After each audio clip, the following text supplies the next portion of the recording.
1001 اختلاف ہو سکتا ہے پیپلز پارٹی کے ساتھ میرا، ان کا میرے ساتھ.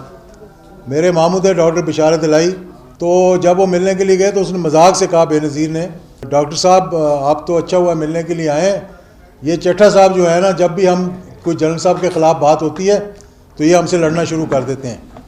تو انہوں نے بھی پھر آگے بات شروع کی، تو کہنے لگیں کہ باقی تو جو ہمارے اختلافات ہیں وہ اپنی جگہ، ایک چیز میں کلیئر کرنا چاہتی ہوں کہ اس شخص پہ کوئی یا اس کے خاندان پہ کوئی کرپشن کا الزام نہیں ہے. آج کل ماشاءاللہ میں کافی نیوز میں آ رہا ہوں، اور بہت سے اینکرز نے مجھے پچھلے چند دنوں سے فون کرنے شروع کیے ہیں جی کہ آپ کے ساتھ ہم نے ایک سولو سیشن کرنا ہے، کیونکہ آپ پر ایک بہت بڑا جو ہے وہ الزام لگ گیا. تو اس کے بارے میں نے کہا کہ تھوڑی سی وہ بات کر لیں اور تھوڑے سے ملکی حالات پہ بھی بات کریں گے، لازمی بات ہے ایز اے سیاستدان. تو پہلی بات تو میں ان سے یہ پوچھنا چاہتا ہوں کہ 1.8 ارب جو انہوں نے میرے پہ الزام لگایا ہے منی لانڈرنگ کا، وہ کیا ڈالر میں ہے یا روپوں میں ہے یا کویتی دیناروں میں ہے یا قطری ریالوں میں ہے؟ تو ایک تو وہ بات کلیئر نہیں کر رہے ابھی تک کہ کون سی منی لانڈرنگ میں نے کی ہے جس پہ یہ الزام لگایا. تو جو نوٹس آیا ہے مجھے، میں اس کے بارے میں پہلے بتا دوں. دیکھیں، میں اور چاہے جو مرضی بات الزام لگا دیں آپ، یہ جو بات ہے نا، اس پہ ایک گالی میں کھا سکتا ہوں، لیکن یہ جو الزام ہے نا کرپشن کا، یہ میری برداشت سے باہر ہے. کیونکہ میرے والد نے جنرل ضیاء الحق شہید 11 سال تک the longest serving chief of army staff of South East Asia, اس کے بعد president of Pakistan, chief martial law administrator, prime minister, ساری چیزیں ایک شخص کے اندر تھیں. کسی نے آج تک انگلی اٹھا کے نہیں کہا تھا کہ اس نے یا اس کے خاندان والوں نے کرپشن کی ہے. اور سب سے بڑی بات جو تھی کہ جب وہ شہید ہوئے تھے، یہ سرٹیفائیڈ میں آپ کو بتا رہا ہوں کہ ان کے اکاؤنٹ میں ٹوٹل اثاثہ جات جو کیش تھا 45 سال کی سروس کے بعد، فوج کی سروس کے بعد 2,45,000 روپے تھے. اس سے اوپر کوئی نکال دے، اس سے نیچے کوئی نکال دے، میں اپنا حاضر ہوں سزا کے لیے. پھر دوسری بات یہ تھی کہ وہ شخص جس نے اس ملک کی خدمت کی، وہ شخص جس نے پاکستان کے نیوکلیئر پروگرام کو پایا تکمیل تک پہنچایا، الحمدللہ سپر طاقت کے آگے کھڑے ہو گئے.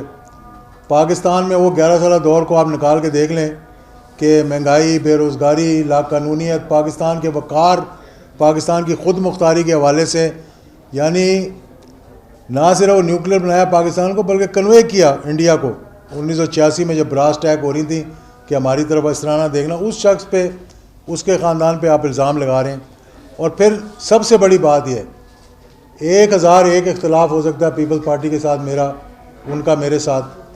میرے ماموں تھے ڈاکٹر بشارت الہی، کسی وجہ سے ان کی جب جھگڑا ہو گیا تھوڑا سا نواز شریف صاحب کے ساتھ، تو ان کے کوئی دوست ہیں حامد ناظر چٹھا، اس کا فاروق لغاری، وہ سب کے ساتھ مل کے تو بے نظیر کو ملنے کے لیے گئے، اور ان کی بات بھی بڑی سنتی تھی. تو جب وہ ملنے کے لیے گئے تو اس نے مذاق سے کہا بے نظیر نے، اور یہ بات بھی ریکارڈ پہ ہے کہ ڈاکٹر صاحب آپ تو اچھا ہوا ملنے کے لیے آئے ہیں، یہ چٹھا صاحب جو ہے نا، جب بھی ہم کوئی جنرل صاحب کے خلاف بات ہوتی ہے تو یہ ہم سے لڑنا شروع کر دیتے ہیں.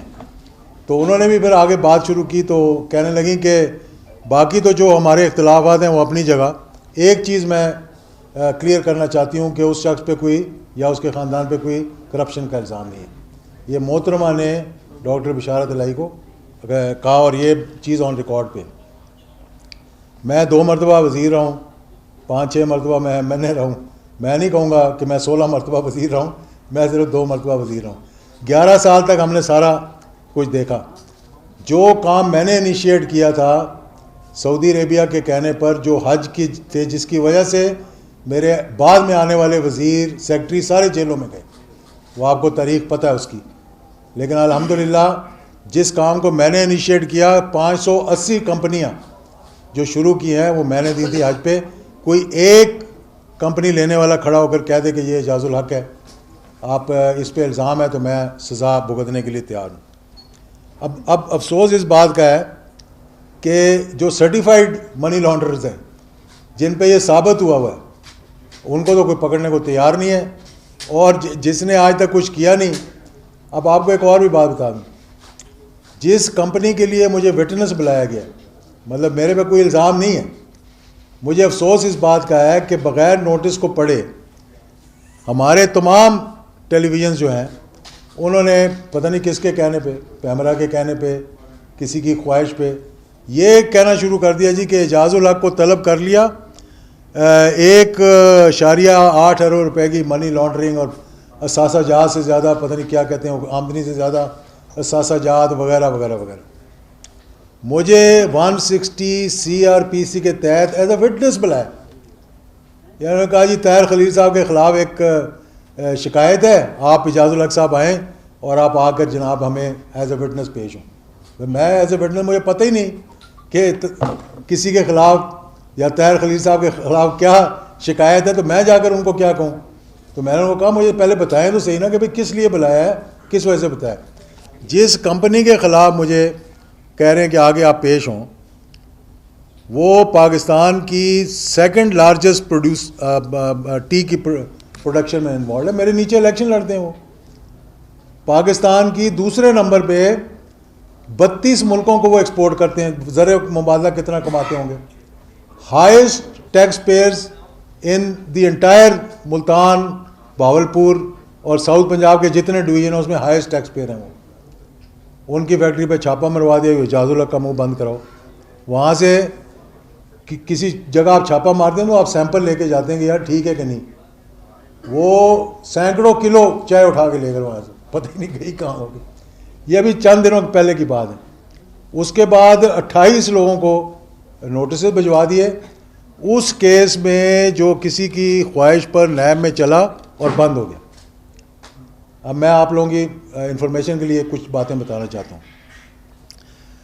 یہ جو آمدنی سے زیادہ اثاثہ جات ہیں یہ صرف نیب اس کو دیکھ سکتا ہے. پہلے منی لانڈرنگ جو ہے وہ نیب دیکھ سکتا تھا. وہ کیس ان کا کلوز ہوئے کوئی 1.5 سال 2 سال ہو گئے. وہ بھی کسی کی خواہش پہ چلایا گیا تھا، کسی کی خواہش پہ چلایا گیا تھا. وہ انہوں نے پورا بھگتا، وٹنسز دیے، سارے اپنی کتابیں کھول کے ان کے سامنے رکھ دیں. آخر انہوں نے اس کو کلوز کر کے اور انہوں نے کہا جی کہ ایک چیز ہے کہ ایمنسٹی کے دوران چند ایک پیسے جو ہے وہ آپ نے باہر سے منگوائے تھے. ایمنسٹی کے دوران جو ڈکلیئرڈ ہے FBR کو اور اس پہ ٹیکس پے کیا ہوا ہے اس میں بھی نہیں پکڑ سکتے. منی لانڈرنگ کے کیس میں وہ ختم ہو گیا. اب منی لانڈرنگ میں آپ کسی کو نہیں پکڑ سکتے، کوئی مقصود چپڑاسی ہو یا کوئی فلودے والا ہو یا کوئی رکشے والا ہو. یہ جو ابھی آرڈیننس کیا ہے سرٹیفائڈ منی لانڈررز نے اس کو ختم کر دیا. اب منی لانڈرنگ میں پکڑ سکتے ہیں کہ اگر میں دیکھوں کہ آپ دیکھیں کہ میری گاڑی میں 1 ارب روپیہ پڑا ہے اور آپ اوپر سے چھاپا مار کے مجھے پکڑ لیں، اس کے علاوہ جو مرضی کرو کوئی پوچھنے والا نہیں. کہ کیس کیسا بنایا ہے مجھے یہی سمجھ نہیں آتی. اب تھوڑی سی بات دیکھیں، یہ چیزیں جو ہے نا، یہ ملک کے اندر اس وقت کیا انتشار کی ضرورت ہے یا اتفاق رائے کی ضرورت ہے؟